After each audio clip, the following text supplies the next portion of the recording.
Why should I protect nature?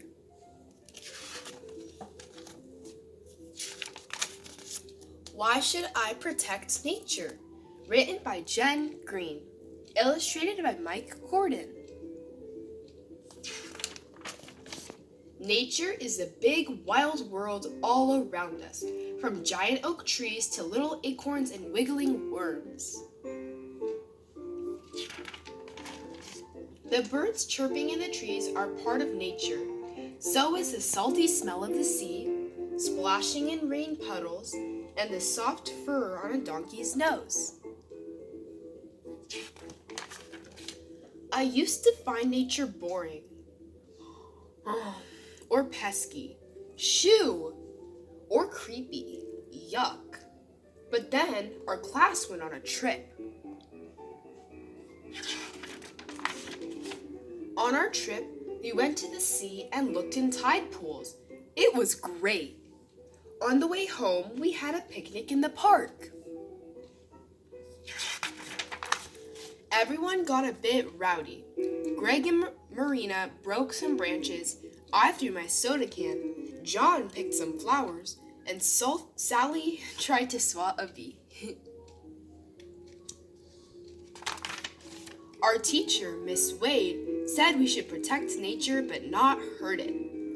Why should I protect nature? We couldn't climb trees, she asked. What do you think would happen if everyone broke off branches? The trees would have no leaves left, and they couldn't grow properly. Birds couldn't nest in their branches. And guess what would happen if we all picked flowers and swatted bees? Trees, trees, trees, save our trees, more trees, leave our trees, save our trees. There would be no flowers left, and we'd have no honey for breakfast. And what would happen if we all dropped litter everywhere we liked? The countryside would be knee-deep in paper, plastic, and tin cans. Birds and other animals could choke or get trapped in litter and die.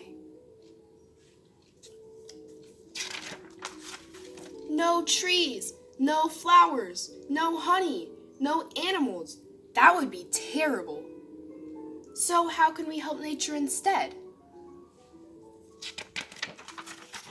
Instead of picking flowers, we could plant flowers in the corner of a garden.